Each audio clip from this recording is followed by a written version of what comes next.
Welcome back to Bisolers digital marketing master course #3. കഴിഞ്ഞ വീഡിയോസിൽ നമ്മൾ മാർക്കറ്റിംഗ് എന്താണ്, മാർക്കറ്റിംഗ് സ്ട്രാറ്റജീസ് എന്താണ്, മാർക്കറ്റിംഗ് മിക്സ് എന്താണെന്ന് നോക്കുക. ആൻഡ് ഇൻ ദിസ് വീഡിയോ നമ്മൾ ഡിസ്കസ് ചെയ്യാൻ പോകുന്നത് ബിസിനസ്സിലും ഓൺലൈൻ മാർക്കറ്റിംഗിലും വളരെ ഇമ്പോർട്ടൻ്റ് ആയിട്ടുള്ള ഒരു കോൺസെപ്റ്റിനെ കുറിച്ചാണ്. And it's called marketing funnel. Marketing funnel എന്ന് കേൾക്കുമ്പോൾ വലിയൊരു സംഭവമായി തോന്നിയേക്കാം, പക്ഷെ ഇത് വലിയൊരു സംഭവമല്ല, പവർഫുൾ ആയിട്ടുള്ള ഒരു സംഭവമാണ്. ഒരു ബിസിനസ്സിനെ സ്ട്രേഞ്ചേഴ്സ് ആയിട്ടുള്ള ആൾക്കാരെ അവരുടെ ഹാപ്പി ആൻഡ് റിപ്പീറ്റഡ് കസ്റ്റമേഴ്സ് ആക്കി മാറ്റാൻ സഹായിക്കുന്ന ഒരു സിമ്പിൾ കോൺസെപ്റ്റ്.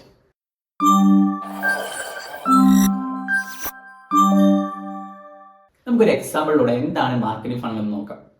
അതിനൊരു എക്സാമ്പിൾ ആയിട്ട് നമുക്കൊരു ബർഗർ ഷോപ്പ് എടുക്കാം. ഓക്കെ, അപ്പോൾ നിങ്ങൾ ഫോണിൽ സ്ക്രോൾ ചെയ്തുകൊണ്ടിരിക്കുകയാണ്, സോഷ്യൽ മീഡിയ സ്ക്രോൾ ചെയ്തുകൊണ്ടിരിക്കുകയാണ്. ആ ഒരു സമയത്ത് ആ ഒരു ബർഗർ ഷോപ്പിന്റെ ഒരു ആഡ് കണ്ടു.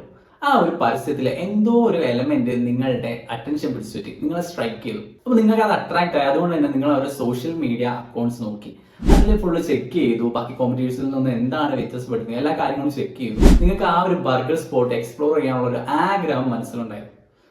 ആ ഒരു ആഗ്രഹം മനസ്സിലുണ്ട്, മൈൻഡിലുണ്ട്. ബട്ട് നിങ്ങൾ അത് അപ്പോൾ വിട്ടു. അങ്ങനെ ഇരിക്കുമ്പോൾ പിന്നെയും ഒരു ദിവസം ഇങ്ങനെ ഫോണിൽ സ്ക്രോൾ ചെയ്ത് കൊടുക്കുന്ന ഒരു സമയത്ത് നിങ്ങൾ വീണ്ടും അതേ ഒരു ബർഗർ ഷോപ്പിന്റെ ഒരു ആഡ് കൂടി കാണുകയാണ്. ഇന്നൊരു ദിവസം മുതൽ ഇന്ന ദിവസം വരെ ഇന്നൊരു ഓഫർ ഉണ്ട് എന്നുള്ള രീതിയിൽ. അപ്പോൾ നിങ്ങൾക്ക് ആ ഒരു ബർഗർ സ്പോട്ട് എക്സ്പ്ലോർ ചെയ്യാന്നുള്ള രീതിയിൽ നിങ്ങൾക്ക് ഒരു മൈൻഡ് വന്നു. നിങ്ങൾ പിറ്റേ ദിവസം തന്നെ അങ്ങോട്ട് പോയി എന്ന് വിചാരിക്കാം. ഓക്കെ, അവിടുത്തെ ആംബിയൻസും ഫുഡും കാര്യങ്ങളൊക്കെ നിങ്ങൾക്ക് ഇഷ്ടപ്പെട്ടു. നിങ്ങൾ അവരുടെ ഒരു സ്ഥിരം കസ്റ്റമറായി.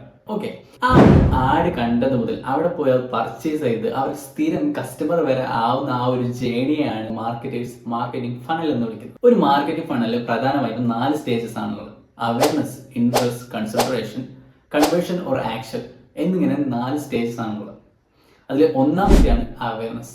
നമുക്ക് ബർഗറിന്റെ കേസ് എടുക്കുകയാണെങ്കിൽ ആദ്യം നമ്മൾ ആ സ്ക്രോൾ ചെയ്തുകൊണ്ടിരിക്കുന്ന സമയത്ത് നമുക്ക് ആ ഒരു പരസ്യം കണ്ടില്ലേ, ആ ബർഗറിന്റെ പരസ്യം കണ്ടില്ലേ, അതിനെയാണ് അവയർനെസ് എന്ന് പറയുന്നത്. നമ്മൾ അവരുടെ പോസ്റ്റ് ലൈക്കോ ഷെയറോ കാര്യങ്ങളോ ഒന്നും ചെയ്തില്ല, പക്ഷെ അങ്ങനെ ഒരു ബ്രാൻഡ് ഉണ്ട് എന്ന് നമുക്ക് മനസ്സിലായില്ലേ, അതിനെയാണ് അവയർനെസ് എന്ന് പറയുന്നത്. ഈ ഒരു സ്റ്റേജിൽ ബിസിനസിന്റെയും മാർക്കറ്റേഴ്സിന്റെയും പ്രധാന ഗോൾ അല്ലെങ്കിൽ പ്രൈമറി ഗോൾ എന്ന് പറയുന്നത് ഇങ്ങനെ ഒരു ബിസിനസ് ഉണ്ട് എന്ന് ആൾക്കാരെ അറിയിക്കുക എന്നുള്ളതാണ്. ഇനി ഈ സ്റ്റേജിൽ എന്താണ് സംഭവിക്കുന്നത് നോക്കാം. ഒന്നാമത് പോയിന്റ്, ബ്രോഡ് ഓഡിയൻസ്. ഒരു ലാർജ് എമൗണ്ട് ഓഫ് ആളുകളിലേക്ക് നമ്മുടെ ബിസിനസ് എത്തുകയാണ് ചെയ്യുന്നത്. മെറ്റാഡ്സ് ഒക്കെ ചെയ്യുന്ന സമയത്ത് നമുക്ക് ഡീറ്റെയിൽ ആയിട്ട് നമുക്ക് ഡിജിറ്റൽ മാർക്കറ്റിംഗ് മെറ്റാഡ്സ് ഒക്കെ നോക്കുന്ന സമയത്ത് പറയാം. എന്നാലും മെറ്റാഡ്സ് ഒക്കെ ചെയ്യുന്ന സമയത്ത് അവയർനെസ് ക്യാമ്പയിൻസ് കൊടുക്കുമ്പോൾ ഒരു ലാർജർ എമൗണ്ട് ആളുകളിലേക്ക് എത്തും. കുറേ ആളുകളിലേക്ക് എന്താവും നമ്മുടെ ആഡ്സ് എത്തുകയാണ് ചെയ്യുക. ഓക്കെ, അത് നമ്മൾ ചിലപ്പോൾ നമ്മുടെ പ്രൈമറി കസ്റ്റമേഴ്സ് ആയിരുന്നു വരില്ല, അല്ല പ്രൈമറി കസ്റ്റമേഴ്സിനൊക്കെ നമുക്ക് ടാർഗറ്റ് ചെയ്യാനുള്ള ഓപ്ഷൻസ് ഉണ്ട്. എന്നാലും വൈഡർ ഓഡിയൻസിലേക്ക് ഈ ഒരു അവയർനെസ് ക്യാമ്പയിൻസ് എത്തും. രണ്ടാമത്തെ പോയിന്റ് എന്ന് പറയുന്നത് കമ്മിറ്റ്മെന്റ്. നമ്മൾ ഇത്രയും ആളുകളോട്, ഈ ഒരു ബ്രോഡ് ആയിട്ടുള്ള ആളുകളോട് എന്താണ് വാങ്ങാനല്ല ആവശ്യപ്പെടുന്നത്, ജസ്റ്റ് കാണാനോ കേൾക്കാനോ അല്ലെങ്കിൽ ഒന്ന് ക്ലിക്ക് ചെയ്യാനാണോ ആവശ്യപ്പെടുന്നത്. അതുകൊണ്ട് തന്നെ കമ്മിറ്റ്മെന്റ് എന്ന് പറയുന്നത് വളരെ കുറവായിരിക്കും. മൂന്നാമത്തെ പോയിന്റ് എന്ന് പറയുന്നത് ബ്രാൻഡ് ഇൻട്രൊഡക്ഷൻ. ഈ ഒരു സ്റ്റേജ് മുതൽ, അവയർനെസ് സ്റ്റേജ് മുതലാണ് നമ്മൾ ആൾക്കാരോട് നമ്മളുടെ ഐഡന്റിറ്റി, നമ്മുടെ ബിസിനസിന്റെ ഐഡന്റിറ്റി അല്ലെങ്കിൽ നമ്മളുടെ ബിസിനസിന്റെ പ്രോഡക്റ്റ് എന്താണ് നമ്മൾ സെല് ചെയ്യുന്നത്, എന്താണ് നമ്മൾ സർവീസ് പ്രൊവൈഡ് ചെയ്യുന്നത് എന്ന് ആൾക്കാരോട് പറയാൻ തുടങ്ങുന്നത് ഈ ഒരു അവയർനെസ് സ്റ്റേജ് മുതലാണ്. ചുരുക്കി പറയുകയാണെങ്കിൽ awareness is equal to brand introduction. Okay, next stage എന്ന് പറയുന്നത് ഇൻട്രൊഡക്ഷൻ സ്റ്റേജ് ആണ്. നമ്മൾ നേരത്തെ ബർഗറിന്റെ ആഡ് കണ്ടു. ആ ആഡ് കണ്ടപ്പോൾ, ആ ആഡ് കണ്ടത് അവയർനെസ് ആണ്. ആഡ് കണ്ടപ്പോൾ എന്തോ ഒരു എലമെന്റിൽ നമ്മൾ എന്തായി, അട്രാക്ട് ആയി. ആ ഒരു എലമെന്റ് കൊണ്ട് നമ്മൾ എന്ത് ചെയ്തു, നമുക്കൊരു എന്തോ ഒരു ചെറിയൊരു ആഗ്രഹം വന്നു, ഒരു ഇൻട്രസ്റ്റ് വന്നു. ആ ഇൻട്രസ്റ്റിൽ നമ്മൾ എന്ത് ചെയ്തു, നമ്മുടെ ആ ഒരു പേജിന്റെ കാര്യങ്ങളും, അതായത് ഇപ്പോൾ ബർഗർ ഷോപ്പ് ആയതുകൊണ്ട് ആ ബർഗർ ഷോപ്പിന്റെ ഓൺലൈനിലാണ് കണ്ടത് ആ പ്രൊഫൈൽ, അവരുടെ പ്രൊഫൈലും കാര്യങ്ങളും ഒക്കെ ചെക്ക് ചെയ്തു. ഈ ഒരു സംഭവത്തെ, ഈ ഒരു വന്നൊരു ഇൻട്രസ്റ്റ്, വന്നൊരു ആഗ്രഹത്തെയാണ് ഇൻട്രസ്റ്റ് സ്റ്റേജ് എന്ന് പറയുന്നത്. സിമ്പിളായി പറയുകയാണെങ്കിൽ ഫസ്റ്റ് ഒരു ആഡ് കണ്ടു, അങ്ങനെ ഒരു സംഭവം ഉണ്ടെന്ന് അറിഞ്ഞു, അതിനെക്കുറിച്ച് കൂടുതൽ അറിയാൻ നമ്മൾ പ്രാപ്തരാക്കണം, അറിയാൻ വേണ്ടി നമുക്കൊരു ആഗ്രഹം വരുന്നത്, അതിനെയാണ് ഇൻട്രസ്റ്റ് സ്റ്റേജ് എന്ന് ഉദ്ദേശിക്കുന്നത്. ഓക്കെ, ഈ ഒരു സ്റ്റേജിലെ കസ്റ്റമേഴ്സിന്റെ ഇൻട്രസ്റ്റ് സ്റ്റേജിൽ ആസ് എ ബിസിനസ് റെപ്രസെന്റ് അല്ലെങ്കിൽ മാർക്കറ്റർ ആയിട്ട് നമ്മൾ എന്താണ് ചെയ്യേണ്ടത്? ഒന്നാമത്തെ പോയിന്റ് എന്ന് പറയുന്നത് എഡ്യൂക്കേറ്റ് ദം. യൂസ്ഫുൾ ആയിട്ടുള്ള, എൻഗേജിങ് ആയിട്ടുള്ള കണ്ടന്റ്സ് പ്രൊവൈഡ് ചെയ്യാം. ഇതിനൊരു എക്സാമ്പിൾ നോക്കുകയാണെങ്കിൽ, ഞാൻ ഒരു ഡിജിറ്റൽ മാർക്കറ്ററാണ്, ഞാൻ ഒരു ഏജൻസി നടത്തുന്നുണ്ട്. സോ ഒരു ബിസിനസ് ഓണർ, ഞാൻ ഒരു പരസ്യം ചെയ്തു, ഒരു ആഡ് റൺ ചെയ്തു, ഇതിന്റെ അവയർനെസ് പോലെ ഒരു പരസ്യം റൺ ചെയ്തു. ആ ഒരു പരസ്യം കണ്ടിട്ട് എന്തായാലും ഒരു ബിസിനസ് ഓണറിന് നമ്മളുടെ പ്രൊഫൈൽ എന്തോ ഒരു അട്രാക്ട് ആയി നമ്മുടെ പ്രൊഫൈൽ കയറി നോക്കി. ആ കയറി നോക്കിയ സമയത്ത് ഞാൻ ഡിജിറ്റൽ മാർക്കറ്റേഴ്സിനും അല്ലെങ്കിൽ ബിസിനസ് ഓണേഴ്സിനും യൂസ്ഫുൾ ആയിട്ടുള്ള, അവർക്ക് ടിപ്സ് ട്രിക്സ് എന്നുള്ള രീതിയിലുള്ള കണ്ടന്റ്സ് ആണ് എൻ്റെ പ്രൊഫൈലിൽ ഉള്ളതെങ്കിൽ അവർക്ക് ട്രസ്റ്റ് വരും. നമുക്ക് ഇത്രയും കാര്യങ്ങൾ ചെയ്യാനറിയാം, ആർട്സും കാര്യങ്ങളും ചെയ്യാനറിയാം, ബിസിനസ് എന്താണെന്നുള്ളത് അറിയാം. ജസ്റ്റ് ടൂൾസ് മാത്രമല്ല, ആസ് എ മാർക്കറ്റർ എന്തൊക്കെ കാര്യങ്ങൾ അറിയാം എന്നുള്ളൊരു ട്രസ്റ്റ് എന്താവും ആ ഒരു ബിസിനസ് ഓണേഴ്സിന് വരും. അപ്പോൾ അവർക്ക് ആ ഒരു അവയർനെസ്സിൽ നിന്നും ഇൻട്രസ്റ്റ് എന്നുള്ള രീതിയിലേക്ക് വരും. അവർ ഓൾറെഡി മാർക്കറ്റേഴ്സിന് നോക്കിക്കൊണ്ടിരിക്കുകയാണ്. ആ ഒരു സമയത്ത് ഇങ്ങനെ പ്രൊഫൈൽ ചെയ്താൽ ഇഷ്ടംപോലെ കോമ്പറ്റീറ്റേഴ്സ് ഉള്ള ഒരു ഫീൽഡ് കൂടിയാണ് ഡിജിറ്റൽ മാർക്കറ്റിംഗ്. എല്ലാ ഫീൽഡിലും ഉണ്ട്, എന്നാലും ഈ ഒരു ഫീൽഡിൽ അത്യാവശ്യം കോമ്പറ്റീഷൻ നടക്കുന്നുണ്ട്. അപ്പോൾ ആ ഒരു സമയത്ത് തന്നെ നമ്മൾ ഇത്തരത്തിലുള്ള കണ്ടന്റ്സും കാര്യങ്ങളൊക്കെ കൊടുക്കുകയാണ്, നമ്മളോടൊരു ട്രസ്റ്റ് ഉണ്ടാവുകയാണെങ്കിൽ അത് അവർക്ക് എന്ത് ചെയ്യും, നമ്മളെ ഇനി ജസ്റ്റ് കൺസിഡറേഷൻ, മൂന്നാമത്തെ കൺസിഡറേഷൻ എന്ന ഒരു അവസ്ഥയിലേക്ക് നമുക്ക് അവരെ എത്തിക്കാൻ സാധിക്കും. ഓക്കെ, ഇനി രണ്ടാമത്തെ point, show social proof. Models ആണെങ്കിലും അത്തരത്തിലുള്ള നമ്മൾ ഉണ്ട് എന്നുള്ള രീതിയിൽ നമ്മുടെ സർവീസ് നല്ലതാണ്, നമ്മുടെ പ്രോഡക്റ്റ് നല്ലതാണ് എന്നുള്ള രീതിയിൽ കാണിക്കാനുള്ള എന്തെങ്കിലും കാര്യങ്ങൾ നിങ്ങളുടെ സോഷ്യൽ മീഡിയാസിലോ അല്ലെങ്കിൽ ഈ ഗൂഗിൾ ആഡ്സ് അല്ല സോറി സോഷ്യൽ മീഡിയാസിലോ അല്ലെങ്കിൽ GMB ഗൂഗിൾ മൈ ബിസിനസ്സിലോ ഒക്കെ കൊണ്ടുവരാൻ ശ്രമിക്കുക. മൂന്നാമത്തെ പോയിന്റ് എന്ന് പറയുന്നത് എക്സ്പ്ലെയിൻ യുവർ പ്രോഡക്റ്റ് ക്ലിയർലി. നിങ്ങൾ ഒരു കസ്റ്റമർ വന്ന് നോക്കുന്ന സമയത്ത് അല്ലെങ്കിൽ ജസ്റ്റ് അവരെ എൻക്വയറി ചെയ്യുന്ന സമയത്ത് നിങ്ങൾ എന്ത് ചെയ്യുക, നിങ്ങളുടെ പ്രോഡക്റ്റിനെ അല്ലെങ്കിൽ സർവീസിനെ ഡീപ്പായിട്ട് എന്ത് ചെയ്യുക, എക്സ്പ്ലെയിൻ ചെയ്ത് കൊടുക്കുക. ഓക്കെ, അപ്പോൾ പ്രധാനമായും ഈ 3 കാര്യങ്ങളാണ്. പക്ഷേ ഈ ഒരു 3 കാര്യങ്ങൾ മാത്രമല്ല, ഓരോ ബിസിനസ്സിനനുസരിച്ച് എന്ത് ചെയ്യും, നമ്മുടെ ടിപ്സും കാര്യങ്ങൾ ഇൻട്രസ്റ്റ് സ്റ്റേജിലാണെങ്കിലും അവയർനെസ് സ്റ്റേജിലാണെങ്കിലും ചെയ്യേണ്ട കാര്യങ്ങൾ മാറിക്കൊണ്ടിരിക്കും. Okay, then third stage, consideration stage. ഈ ഒരു സ്റ്റേജിലാണ് കസ്റ്റമർ നമ്മുടെ പ്രോഡക്റ്റ് വാങ്ങണോ വേണ്ടയോ എന്ന് ചിന്തിക്കുന്നത്. ഈ ഒരു പോയിന്റിൽ കസ്റ്റമർ ജസ്റ്റ് ക്യൂരിയസ് മാത്രമല്ല, അവർക്ക് നമ്മളുടെ പ്രോഡക്റ്റ് വാങ്ങണമെന്നുണ്ട്, പക്ഷെ വാങ്ങണോ വേണ്ടയോ എന്നുള്ള ചിന്തയിൽ. അഗെയിൻ നമ്മുടെ ബർഗറിന്റെ എക്സാമ്പിൾ എടുക്കണം, ബർഗർ സ്പോട്ടിന്റെ എക്സാമ്പിൾ എടുക്കുകയാണെങ്കിൽ ഫസ്റ്റ് ആഡ് കണ്ടു, നമ്മുടെ സോഷ്യൽ മീഡിയ കാര്യങ്ങളൊക്കെ ചെക്ക് ചെയ്തു, അതിനുശേഷം കോമ്പറ്റീറ്റേഴ്സിൽ നിന്ന് നമ്മളെ കമ്പയർ ചെയ്തു.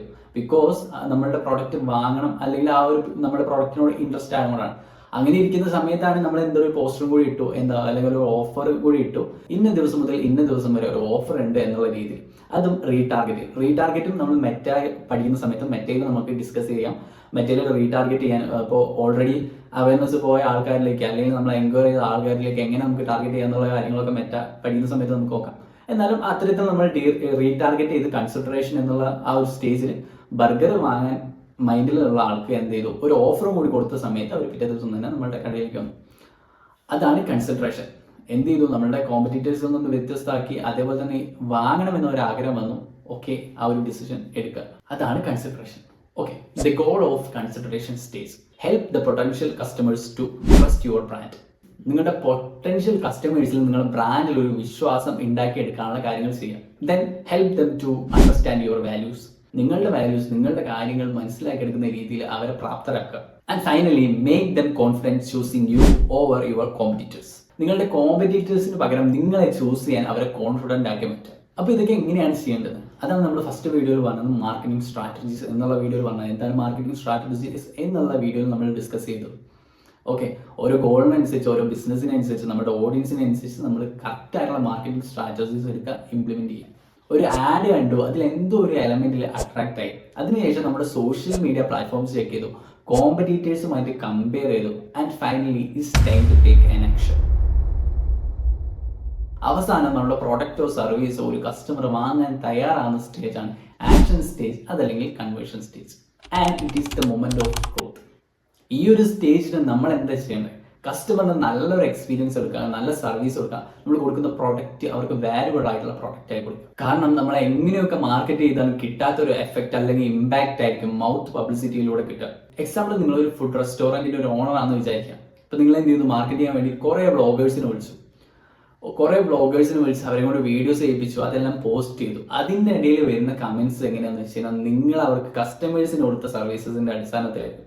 നിങ്ങൾ നല്ല ഫുഡ്, നല്ല കാര്യങ്ങളൊക്കെ കൊടുത്തിട്ടും ഒരാൾ നെഗറ്റീവായ ഒരു വീഡിയോ പോസ്റ്റ് ചെയ്തെങ്കിൽ നമ്മൾ സപ്പോർട്ട് ചെയ്യാനുണ്ടാവായിരിക്കും നമ്മുടെ കസ്റ്റമേഴ്സ് ആയിരിക്കും, എക്സിസ്റ്റിംഗ് ആയിട്ടുള്ള കസ്റ്റമേഴ്സ് ആയിരിക്കും. അതേസമയം നിങ്ങൾ പൈസ കൊടുത്ത് ഒരാളെ കൊണ്ട് വീഡിയോ ചെയ്യിപ്പിച്ചാൽ, നിങ്ങൾ കസ്റ്റമേഴ്സിന് കൊടുക്കുന്ന സർവീസ് മോശമാണെങ്കിൽ അതിനുള്ള നെഗറ്റീവ് കമൻറ്റ്സ് അവിടെ വരും, അതിൻ്റെ പോസ്റ്റിൽ വരും. അങ്ങനെ നമ്മൾ ചെയ്യുന്ന സമയത്ത് അത് നമുക്ക് നെഗറ്റീവായിട്ട് തന്നെ ആയിരിക്കും ബാധിക്കുക. എത്ര പൈസ കൊടുത്ത് ചെയ്താലും ആ ഒരു കമൻറ്റ് സെക്ഷനിൽ നമുക്കുള്ള ചീത്തപ്പേര് എന്നുള്ള രീതിയിൽ ഉണ്ടാവുക തന്നെ ചെയ്യും. നമ്മുടെ മെയിൻ ഉദ്ദേശം എന്ന് പറയുന്നത്, നിങ്ങളുടെ ബിസിനസ് ആണെങ്കിൽ കസ്റ്റമേഴ്സിനെ സാറ്റിസ്ഫൈ ആക്കുക എന്നുള്ളതാണ്. സിമ്പിളായി പറഞ്ഞു കഴിഞ്ഞാൽ, നിങ്ങളുടെ കസ്റ്റമേഴ്സിനെ സാറ്റിസ്ഫൈ അല്ലെങ്കിൽ തൃപ്തിപ്പെടുത്താൻ കഴിഞ്ഞാൽ അതായിരിക്കും നിങ്ങളുടെ ബിസിനസിന്റെ ഏറ്റവും വലിയ സക്സസ്. ഓക്കെ, ഫൈനലി എന്തുകൊണ്ടാണ് ഈ എലമെന്റ്സിനെ മാർക്കറ്റിംഗ് ഫണൽ എന്ന് വിളിക്കുന്നത്? നിങ്ങൾക്ക് നോക്കിയാൽ കാണാം, ഒരു അവയർനെസ് മുതൽ ആക്ഷൻ വരെ ഉള്ള ഒരു സംഭവത്തെ ഒരു ഫണലിന്റെ ആകൃതിയിലായിരിക്കും വരിക. അവയർനെസ് സ്റ്റേജിൽ കുറെ ആൾക്കാർ നമ്മളുടെ ബ്രാൻഡിനെ കുറിച്ച് അറിയുന്നു. അതിൽ നിന്ന് കുറച്ച് പേർക്കായിരിക്കും ഇൻട്രസ്റ്റ് ഉണ്ടാവുക നമ്മുടെ പ്രൊഡക്റ്റിനോട്. അതിൽ നിന്നും കുറച്ച് പേരായിരിക്കും കോമ്പറ്റീറ്റേഴ്സിനൊക്കെ ആയിട്ട് കമ്പയർ ചെയ്ത് നമ്മളുടെ ആ ഒരു ബിസിനസ്സിന് കൺസിഡർ ചെയ്യുക. അതിൽ നിന്നും കുറച്ച് പേരെ ആ ഒരു നമ്മുടെ ബിസിനസ് പ്രൊഡക്റ്റോ സർവീസോ വാങ്ങാൻ തയ്യാറാവുകയുള്ളൂ. അപ്പോൾ ആ ഒരു വരുന്ന ആ ഒരു രീതിനെയാണ്, ആ ഒരു ആകൃതിയാണ് ഫണൽ എന്ന് വിളിക്കുന്നത്. ഓക്കെ, എന്നാൽ നമുക്ക് ഡിജിറ്റൽ മാർക്കറ്റിംഗിന്റെ പാർട്ട് 3 അല്ലെങ്കിൽ #3 നമ്മൾ ഇവിടെ അവസാനിപ്പിക്കുകയാണ്. സോ പാർട്ട് 4 വീഡിയോയിൽ നമുക്ക് വീണ്ടും കാണാം. അതുവരേക്കും bye from Bisol. Be the Biswal.